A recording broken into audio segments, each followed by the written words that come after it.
Ambulance મંગાવો બેન બેભાન થઈ ગયા બેભાન ખેડૂત બેભાન મહિલા બેભાન થઈ ગયા મોરબી પોલીસ એમ્બ્યુલન્સ મંગાવો એમ્બ્યુલન્સ થઈ ગયા કઈ પણ થાય તો કેની જવાબદારી। નમસ્કાર, હું દિનેશ સિંધવ, વિશેષ ન્યૂઝની વિશેષ રજૂઆત। દિનેશ સિંધવનો સીધો સવાલમાં મારો સીધો સવાલ એ છે કે પોતાના જ ખેતરમાં ખેડૂતોનો માર ખાતો ખેડૂત શા માટે લાચાર છે? આ સવાલ એટલા માટે કરું છું કે જગતનો તાત લાચાર જોવા મળી રહ્યો છે। આપણી સામે મોરબીના જેતપરના જે દ્રશ્યો આજે આવ્યા છે, આ દ્રશ્યો જોઈને આપણને ખ્યાલ આવે છે કે અદાણીની જે વીજ લાઈન ત્યાંથી પસાર થાય છે ખેડૂતોના ખેતરમાંથી, ત્યાં જે લાઈન નાખવા માટેની કાર્યવાહી ચાલે છે તો ખેડૂત વિરોધ કરે છે।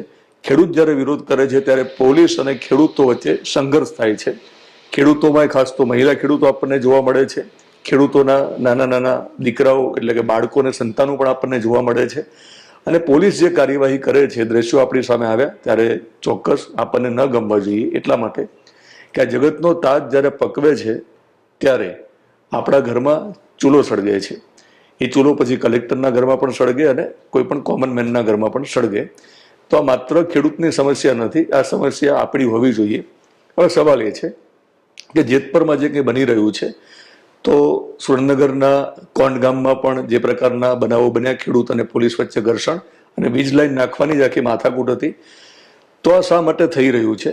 ખેડૂતો રેલી દ્વારા કલેક્ટરને આવેદનપત્ર આપે છે, રજૂઆત કરે છે, સરકારને પણ વિનંતી કરે છે। સવાલ એ છે કે પોલીસ સામે પણ જે ગંભીર આક્ષેપો લાગી રહ્યા છે કે પોલીસ કોના માટે છે, પોલીસ કોની મિત્ર છે, આ સવાલ પણ ઉઠી રહ્યા છે।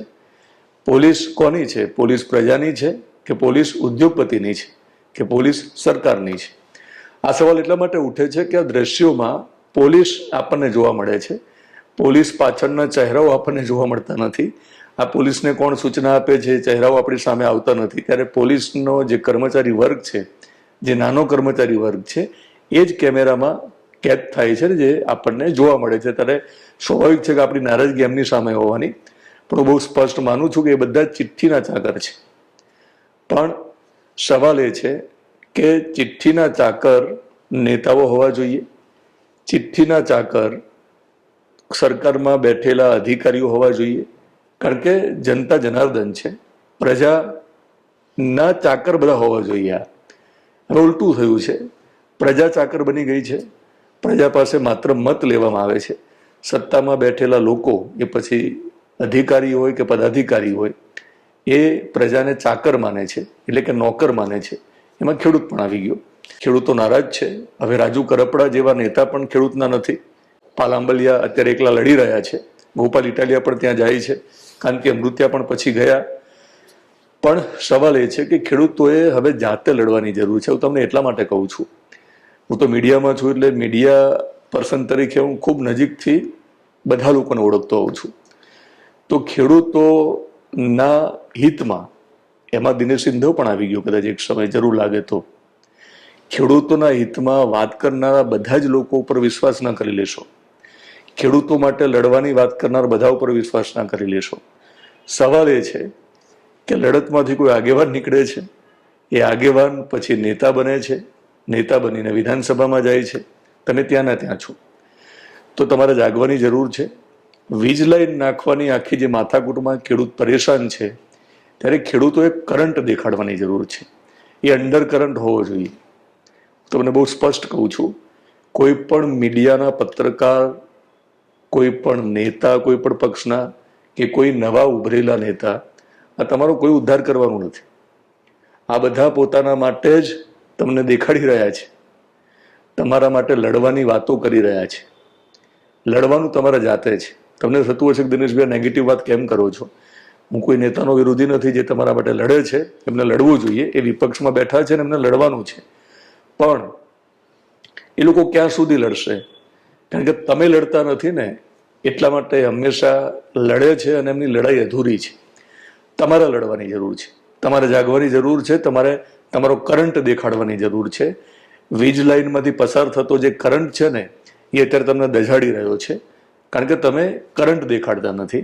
પણ તમારે જ્યારે કરંટ દેખાડવાનો સમય આવે છે ને, તમારે જ્યારે વોટિંગ કરવાનો સમય આવે છે, ત્યારે તમે કરંટ દેખાડતા નથી। અને તમે કરંટ નહીં દેખાડો ને તો તમારી આ લડાઈ કોઈ નહીં લડે. મીડિયા નહીં લડી શકે, નેતાઓ નહીં લડી શકે, અને પછી એવા આગેવાનો પણ નહીં લડી શકે કે જે અત્યારે તમારા માટે લડે, આગેવાન થઈને પછી પોતે નેતા બની જાય ને સત્તામાં બેસીને એ પણ એક સત્તાનો ભાગ બની જાય.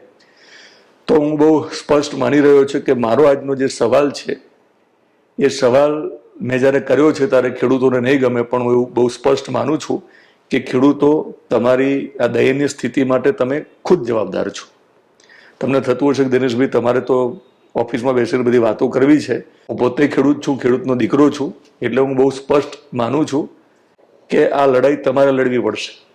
કારણ કે હું નેતાઓને ઓળખું છું, હું મીડિયાને ઓળખું છું, ત્યારે તમે તમારી જાતને ઓળખી લો. ઘણી બધી વાતો મારે અત્યારે ન કહેવાની હોય, તમે સમજી જાઓ. ત્યારે હું બહુ સ્પષ્ટ કહેવા માંગુ છું કે તમે જાતે જાગો, કરંટ દેખાડો. અલ્ટિમેટલી તમારો ઉપયોગ કરીને, તમારા માટે લડવાની વાતો કરીને કેટલાય લોકો નેતા બની જવાના છે, કેટલા આગેવાનો બની જવાના છે.